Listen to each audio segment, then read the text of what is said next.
آج سال 2020 کا پہلا سورج گرہن شروع ہو چکا ہے۔ اسی مناسبت سے گلبرگہ کی مساجد میں نماز الکسوف کا اہتمام کیا جا رہا ہے۔ علماء کرام کے مطابق سورج گرہن کے دوران نماز کی ادائیگی سنت سے ثابت ہے۔ حضور نے حیات طیبہ میں نماز الکسوف کا اہتمام کیا تھا۔ حضرت ابو موسیٰ اشعری نے اس حدیث کے راوی ہے۔ نماز الکسوف عام نمازوں کی طرح ہی ادا کی جاتی ہے، تاہم اس میں طویل قرات کی جاتی ہے۔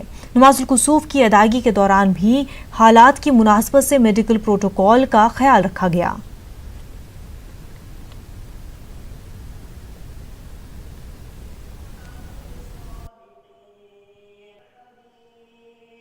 کہ آپ صلی اللہ علیہ وسلم کے زمانے میں یہ سورج گرہن کا واقعہ پیش آیا تھا، تو اسی دن آپ صلی اللہ علیہ وسلم کے فرزند ارجمند حضرت ابراہیم رضی اللہ عنہ کا انتقال ہو گیا تھا۔ تو لوگ یہ سمجھنے لگے کہ حضرت ابراہیم رضی اللہ عنہ کے انتقال کی وجہ سے سورج گرہن ہوا ہے۔ تو آپ صلی اللہ علیہ وسلم نے لوگوں کے دلوں میں اور ان کے ذہنوں میں جو خیالات تھے اس کو دور کرنے کے لیے آپ نے ارشاد فرمایا، آپ نے 2 رکعت لمبی نماز پڑھائی، اور جس میں رکوع بھی لمبا تھا، قرات بھی لمبی تھی اور سجدہ بھی لمبا تھا۔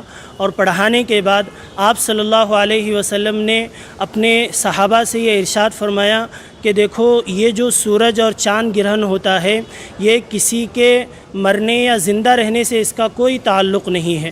یہ اللہ تبارک و تعالیٰ کی 2 نشانیوں میں سے دو نشانیاں ہیں، سورج اور چاند، اور اللہ تبارک و تعالیٰ اس کے ذریعے سے بندوں کو ڈرانا چاہتے ہیں۔